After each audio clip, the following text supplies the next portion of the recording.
to not let anyone tell you what your limits are, to fully explore the things you enjoy and try to make those into what you want as a job.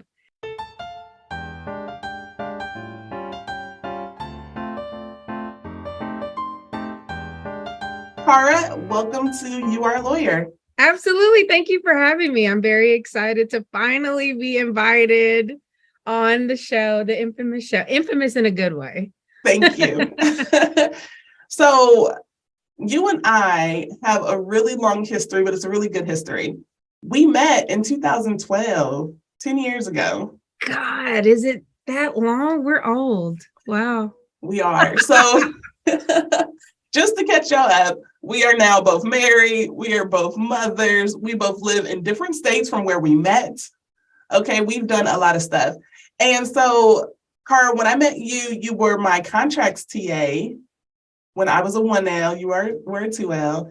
And our relationship has changed a whole bunch of times, but it's grown and it's been beautiful, and we'll talk about that. But would you share a little bit about your background with the audience, where you are, and what you are doing professionally?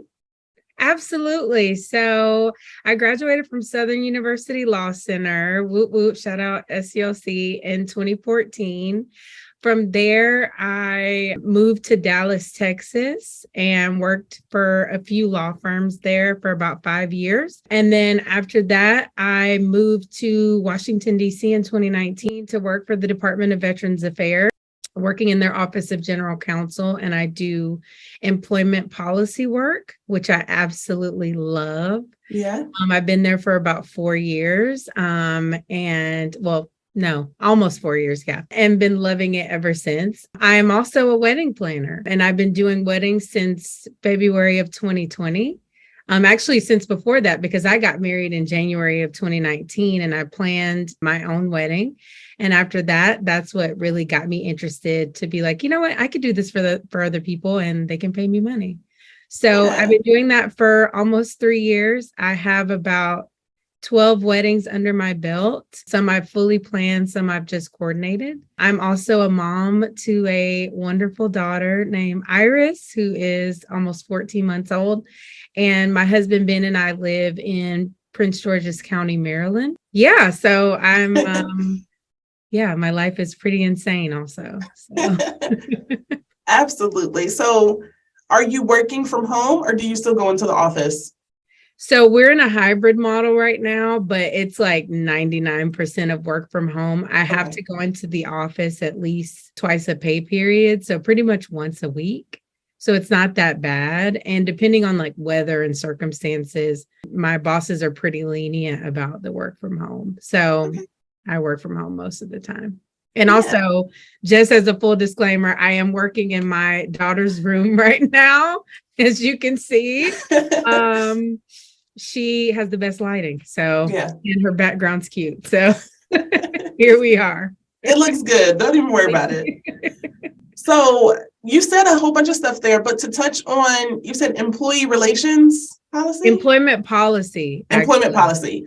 Is that what you went to law school intending to practice when you got out of school? No, which I'm sure is most people's stories. I went to law school initially wanting to be a civil rights attorney. I was very, very passionate about it, and it was the thing I wanted to do. I kind of lost my way a little bit in law school. I did really well, full disclosure. I did really well in law school. And I think what happened there was the people that were in charge of career services at the time didn't really show me different paths to success because I did really well. So it was like, you did well, you need to go to a law firm, and that's it. Yeah. There wasn't really another path for somebody who was passionate about other things. And so I went to the law firm route because I listened to the people who were in charge and I hated it. And so when I finally got into the public sector working for the federal government, I ended up loving employment law because I had done employment litigation before. And when I was at the law firm, and I fell in love with employment. And actually employment policy, the work that I do actually touches a lot on civil rights for VA as well, because we're making sure that people have the employment policies in place that protect them, whether it be their race, sex, gender, etc. And so it actually kind of touches on both of my passions, civil rights and employment law. So it's actually a pretty cool position. But I did not have any like inkling that this was even something that I could do when I started law school. I didn't know anybody that worked for the federal government. I didn't know anybody who did employment law. I didn't really know any lawyers, honestly. Yeah. And so this is something that I ended up carving out for myself that I end up loving. Yeah, so I hope what the audience is hearing is that you can create your own path after law school, right? You go to school and you get the basic training, you work hard, but then afterwards, it's really what you want to create, right? Absolutely. Your career is all in your hands. So I love that you did find something that you enjoyed that married all of your interests. So. For sure, yeah. Okay, so I had to talk about that because what I think is really, really cool is that you plan weddings. Now, I've planned a wedding, I've planned my own, and immediately afterwards, I had to remove all wedding profiles, blogs, newsletters. No, for like 7 months, I couldn't see anything. Because it was beautiful and we had fun, but I was so entrenched in it. I was like, I need to like a sabbatical. But you actually went the opposite route. You were like, oh, this was great. I had a wonderful time. I could do this for other people. Yeah. People don't think that. Like, I want you to know that's really pioneering for you to say, I bet I could do this for other people.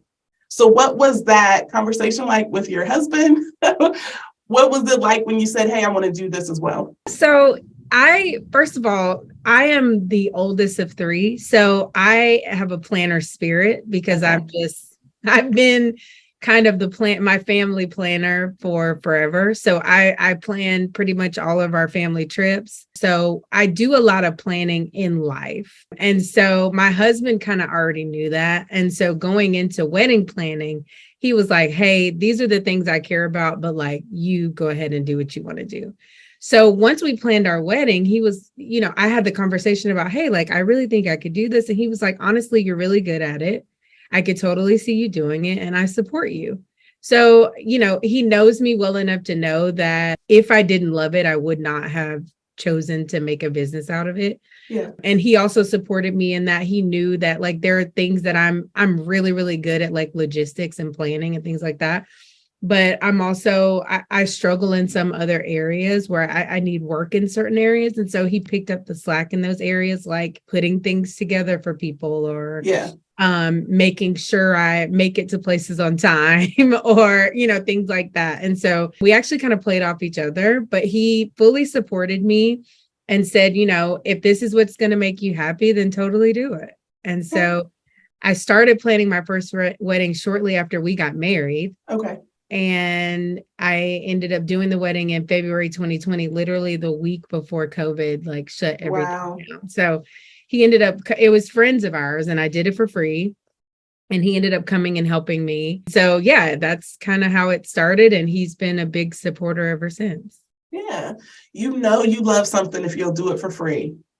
That is true love. Listen, and that wedding, it was, and it wasn't a mess because like anything, like my friends are amazing. They're still married. They have a daughter too. But their wedding, I mean, any and every obstacle that you could have gone through as a wedding planner, they had it. Their venue canceled on them a month before the wedding. They had a rogue vendor who basically tried to take over my job and like just was a nuisance the entire time. Oh, goodness. We had some decor issues. We had budget issues. I mean, literally, it was like a crash course. It was like, oh, you want to do a wedding? Okay, cool. Everything we can throw at you here. Yeah. And on top of that, they're my friends. So it's like, it's easier to disassociate yourself from people that you don't really know, that you're just working for them, but like, they're my friends. So I'm like, not only do I want this to be really good for just because of my brand, but also like, I love y'all and I'm excited for y'all to get married. So I want this to be amazing. So it was very, very challenging. And the fact that I wanted to continue after that led me to believe that I really, really did love it. Cause it was, it was a mess. Yeah, that's the true testament to it all, that you've still been doing this for 2 years through all the challenges and stuff with COVID. And then is wedding business and wedding planning picking back up now that venues are open again? It is. And I did a bunch actually right after I had my baby. I did like 2 or 3 weddings this year, but I've actually kind of taken a step back. I think motherhood threw me for a loop that I didn't expect. And I don't think anybody expects what motherhood does to your entire life. It blows you up in amazing ways, but also like kind of bad ways too. And so I think I was stretched a little thin in trying to be the mother to a newborn and also like be an attentive wife and also do my actual 9 to 5 and also be a wedding planner. And a lot of people that have been booking me were booking me for Atlanta or other like out of town weddings that weren't in the area. And so that I think was the tougher part because I was having to travel. So I've taken about a year off to just like recalibrate, figure out this motherhood thing, which I know is an evolving door or revolving door rather. Both. And is evolving, right? I have to be honest with myself. Like I cannot do it all. Yeah. And trying to do it all stressed me out. I don't want to pull myself into too many directions because I want to be really, really good at what I'm doing and what I am focusing on. So all that to say, yes, wedding planning and weddings are picking back up totally, but the business is back. I mean, COVID is over as far as weddings go. Okay. Your company, the wedding planning company, is called Wimberly Co. Where did that name come from? Actually, Wimberly is my mom's maiden name. Oh, that's cute. Yeah. And I've always loved the name Wimberly. And I actually thought about like naming Iris Wimberly. And I come from a long line of strong women who basically take charge and plan out their family's lives. So my mom is the oldest of 6 really, and she and I are very similar, so we bump heads a lot. My grandmother is a middle child but is very much a detail oriented. She makes jewelry, she organizes like everything, so she like completely redid my closet in my new house. She's reorganized my mom's entire pantry. I mean, she has a very good eye. She's also a really huge thrifter who can find like diamonds in the rough for real. And so I just come from a line of women who just do it. And so Wimberly is a testament to that. And so I wanted something that represented that. And honestly, the and co just, I saw other wedding businesses called whatever and co. And I was like, that sounds cute. And so, that's where Wimberly and Co came from. Okay. Very cool. And so it sounds like you get it honest, planning and organizing, right? You got generations of watching that. I mean, the one thing that I keep hearing is that the beauty of being a business owner is it can get as big or it can be as simple as you want it to be, right? If you have the option to do 1 or 2 weddings a year, if you want to, because you still have a full 9 to 5, right? Wedding planning is a side hustle. It's cool that you have that flexibility. Yeah, I agree. And I like the fact that it's very flexible because I am a super type A, very much like go-getter. I whenever I see something that I want, I go to get it. If I want something to happen, I go get it. And so it was hard at first to pull back because like I had to cancel one of the weddings I had planned for this year. I had to give them their money back because it just became too much for me. And I'm proud of myself for being able to do that and acknowledging that. But also it hurt me because I, of course, like wanted to do it and I loved this, but I was like, I can't, and I had to have this conversation with them. Like, I can't give you the service that you're paying for and to the extent that I would want to. I can't give you my brand. And I didn't want to sacrifice that. And I wanted them to be able to find somebody who could. And so I gave them referrals, gave them their money back, and also continued to help them, you know, as much as I could without actually being their planner. So, yeah. I keep thinking about what you said about motherhood. Like, we could do a whole podcast on type A mothers and how kids are just the antithesis of all of it. Like,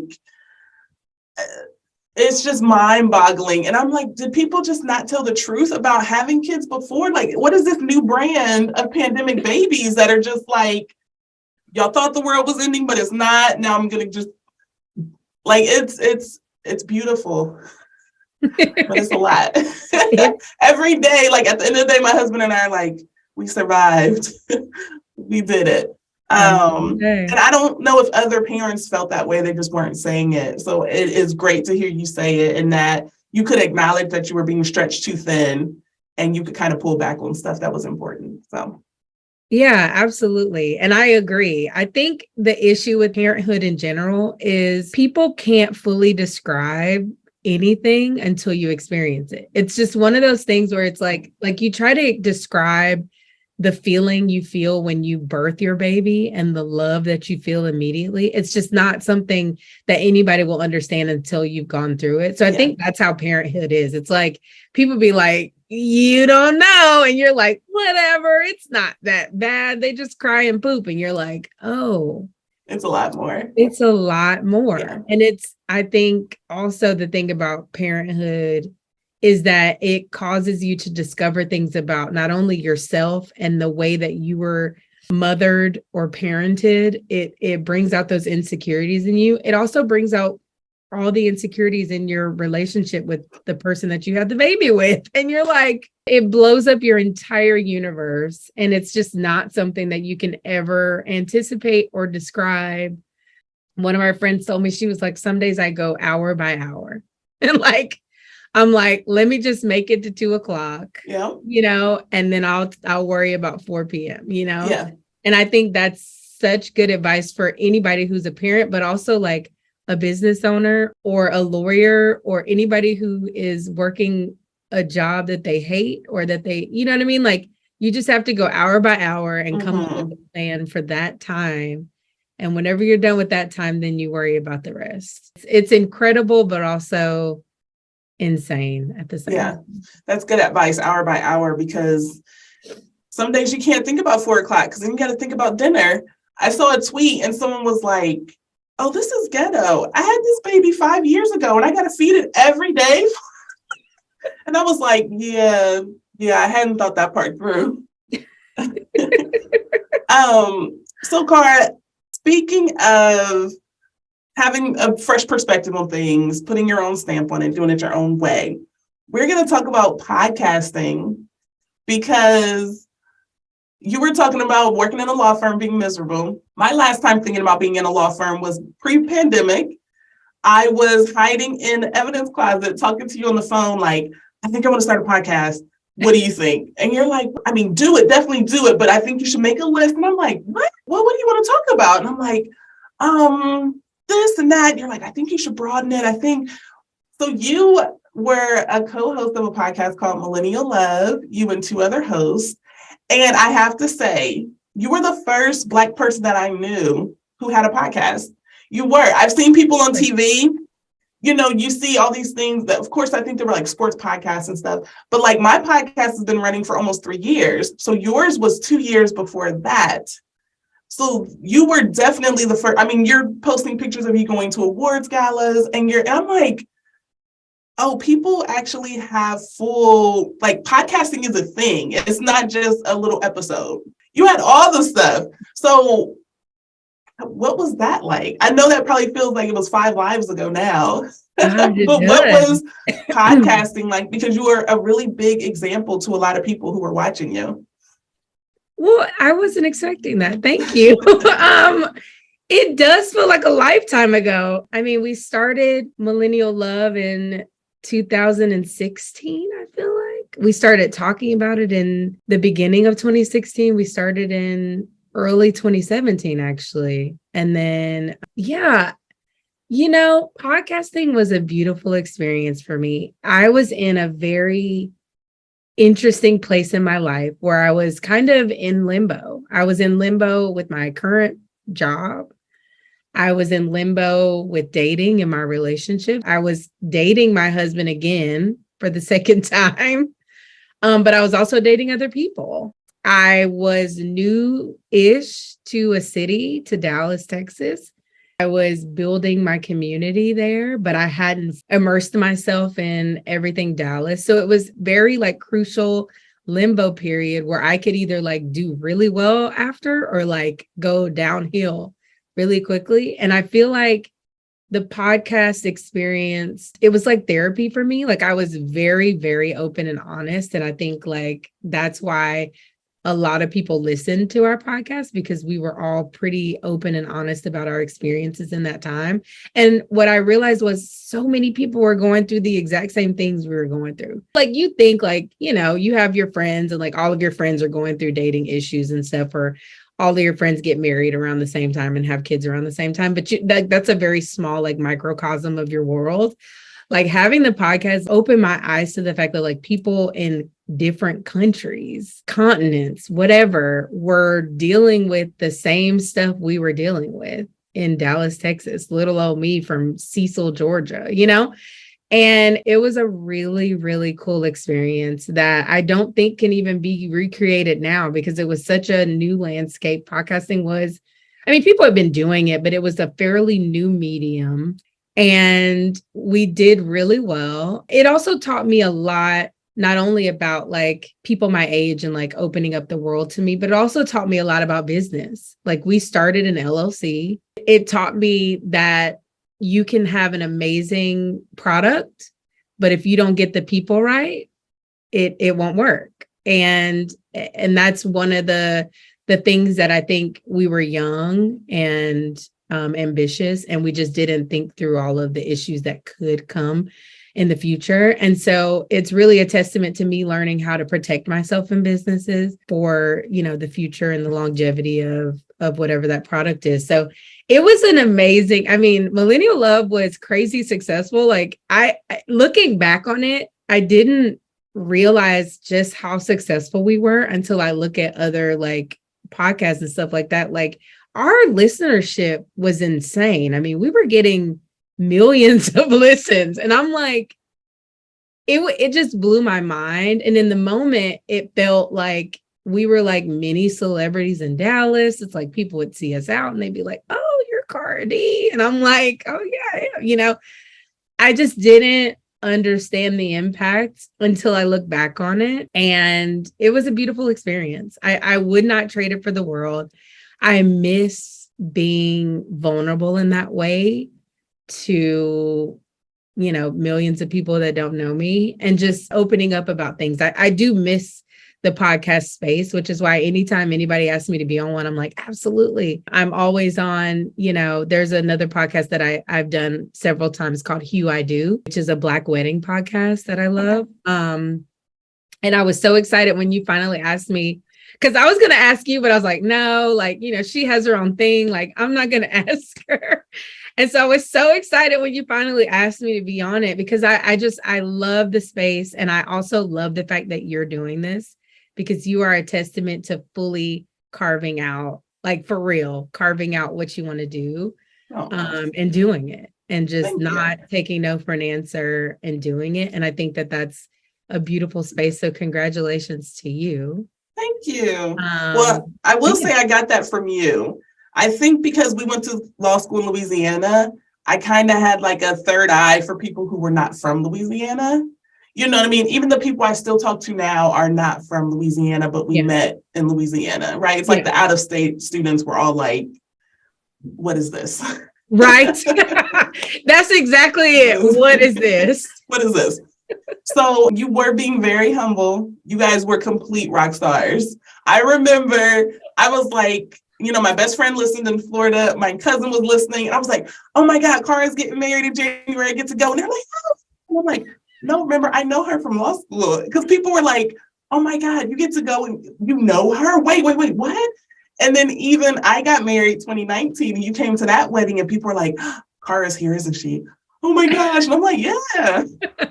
You were definitely a big deal. But not only was it because you were so authentic and vulnerable, but like you were young. Like I don't know the conversations when you guys decided to sit down and say, let's do it, but people were not doing that, right? Reality TV was still going, but it was starting to get really hot. And then here are people, 3 Black people in our ears every week, talking to us about love. And there is a special intimacy to podcasting because you feel like they're only talking to you. Right. And that was what we were getting. And we're just like, it was beautiful. It was definitely a movement. Even though your podcast was about relationships and love, and I wanted to do one about the law, I was like, you were the only person I actually knew. I could probably find a mentor on LinkedIn or something, but I was like, oh, Cara's done it. I got to go to the source and ask her how. And you were like, oh no, just do it. Just do it. And I was like, okay. Well, I'm glad you did. And you're killing it. It's a lot of fun. It's a lot of fun. And I think I appreciate it when people say you finally asked me, because I'm always waiting for people to be like, hey, pick me, pick me. So I'm glad we finally were able to get together and record. For sure. So I have a couple of other questions for you. From planning events or even from podcasting, is there anything that you took from law school and the stories that you learned in law school that carried over into those different activities? That is a good question. I enjoyed law school and I enjoyed the rigor of law school, which I know a lot of people are like, whatever, Cara. What I would say I took from law school would be, I think law school brings out either the best or the worst in you in those moments. And I think my personal story is an insane one, not only just about like, what we're talking about, but my past and my childhood and all of that stuff was like this like crazy, insane, structureless thing that I had to create structure around to be able to survive.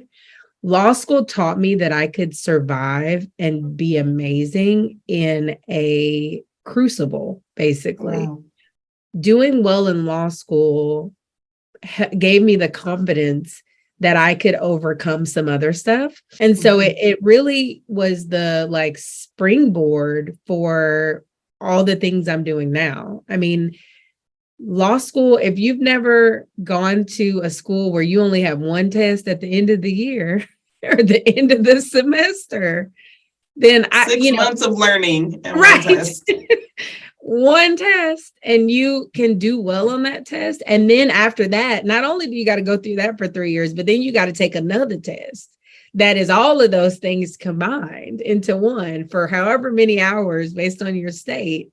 Law school and the experience of becoming a lawyer really shows you like what you're made of. And either you're going to excel or you're going to crumble. And really, that's honestly the gist of it. And that's what law school has taught me. I think being in Louisiana might as well have been Timbuktu. I mean, anywhere where I was away from the people and the things that I knew most intimately would have been transformative for me. I think Louisiana is and was a unique place. I mean, the food, the culture, I mean, in Baton Rouge itself is very different than most people think New Orleans. It's very, very different. It's a beautiful place, but it's also gritty and, and strange. And very strange. There's a lot of stuff that goes on there. And you're like, riding horses to the corner store. And you're just like, okay, so there's not adequate bus stops, but y'all have horses? Where are you keeping this horse? They're selling, chicken at the gas station. And you're like, should I eat this? Chicken. Yeah. Like, absolutely. Is this, right? There's just a lot of weird things and a lot of weird people. But I think it, like you said, people that weren't from there definitely came together and were like, we got to figure this thing out together. But yeah, it really showed me what I was made of and that if I could do well, completely remote away from everything I know, and in this like crazy environment and this, anomaly that is law school, then I could do well anywhere. And I think socially, I struggled my 1.0 year because I was so like book focused. And then I was like, okay, let me actually like get to know people. And once I did that, I was like, oh, like socially, I can thrive in like environments where I don't know anybody and I'm not from. That gave me the confidence to go out and do well and meet people in Dallas and meet people here. And so, yeah, it's so many lessons that I could go on and on about. I think I met some amazing people, you included. I mean, a ton of people were at my wedding. I've been to people's wedding. I'm going to a wedding for somebody in law. One more thing that I'll say, because I keep going on and on, but I think one of the biggest things that I loved about Southern is that 90% of the faculty was Black.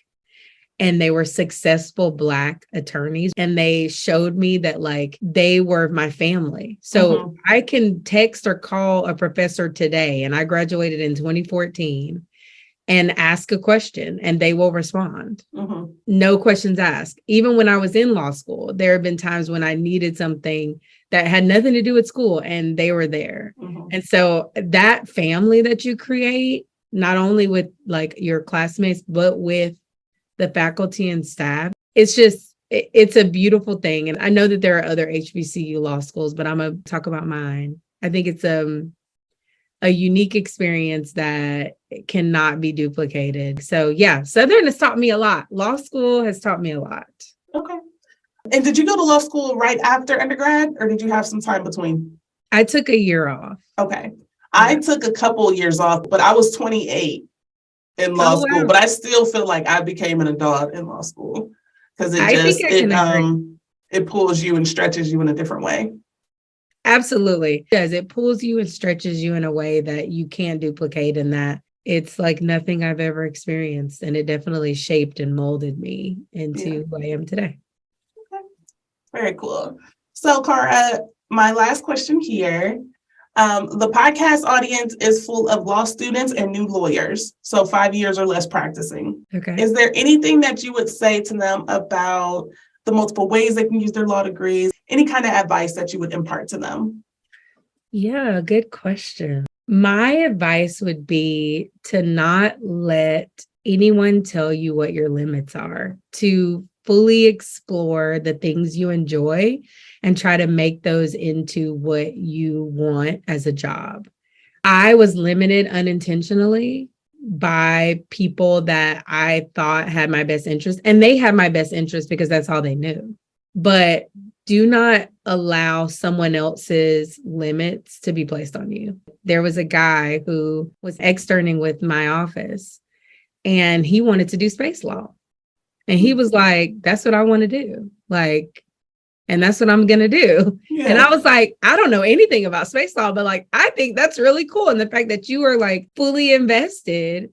I mean, we also live near like a NASA location and stuff, but like, he's like, yeah, like in 5, 10, 15 years, like space law is going to be a thing because people are going to space, and like, how do you like designate who goes where? And I was like, wow, that's, I never even thought of that. And he like didn't even put a limit on himself to be like, I don't even know how to get into space law, but I know it's going to exist. Think about things that you really enjoy. Like, what did you do before law school? Or what did you do really well in undergrad that you can leverage? Don't think that you absolutely have to do what career services is telling you that you should do, and push back on that. Ask for other opportunities and be very aggressive about that, because this is the rest of your life and you do not want to graduate law school, go to a job. And granted, money is an amazing tool to help you stay quote unquote happy. But when you're day to day, you are miserable, and the only time you get happy is when you look at your check, that's going to be hard. And I'm a testament to that. I'm a testament to absolutely abhorring the people I work with and the people I work for, loving my check, but not having the mental health to be able to spend it. So I got to follow up on that. Did you grow up wealthy? And so you were like, oh, money, I'm supposed to get this. Or did you not grow up wealthy and you're like, just grit your teeth and bear it just because you're making so much money? You know, put that in perspective. Yeah, I did not grow up wealthy. Okay. Not even close. And also this notion of I should feel lucky to be where I am. You should feel like God has blessed you with this job and you're making this money. You should feel lucky, but also you're an example for not only, I'm the oldest of 3. So like I'm the example to my siblings. I'm the example to a lot of my family in general who don't have degrees or who have, I think I'm the first person in my family to have an advanced degree. Okay. It's a lot of pressure. And I think, the money was the thing that everybody's like, that should be enough. You should want to do that. That should be enough. And I'm like, should I? Like, is that enough? Yeah. And I had to figure that out. That's something that people don't love to talk about. Yes, money is beautiful. Do not take a job if you don't feel comfortable with the salary, commiserate with your experience. But that is 1/3 of what you should enjoy about the job. 3 things about a job that you should like: the money, the people, and the work. And you have to like 2 of the 3 in order to feel okay about working there. And if you only love the money, that's not enough. You got to love the money and the people, or the money and the work. And I think that has been an absolute truth. My current job, I love all 3. And it's the first time I have been like, you know what? I could retire from here. I could never have another job and be perfectly fine with it. I absolutely love that. The money, the people, and the job. And so, Cara, thank you so much for spending your afternoon and talking to me about this. Absolutely. I love to hear your story, and I know the audience is learning from everything that you shared. If you are watching this on YouTube, thank you. Check us out. You see her daughter's name on the wall. It's so beautiful. If you're not watching and you're listening to the podcast, I appreciate it. But also, the YouTube link is in the show notes, so you can click that and you can watch the episode as well, or share it with some friends. Okay? So, Cara, I will talk to you later. And thank you so much for being a guest on You Are a Lawyer. Absolutely. Thank you for having me. Bye. Bye.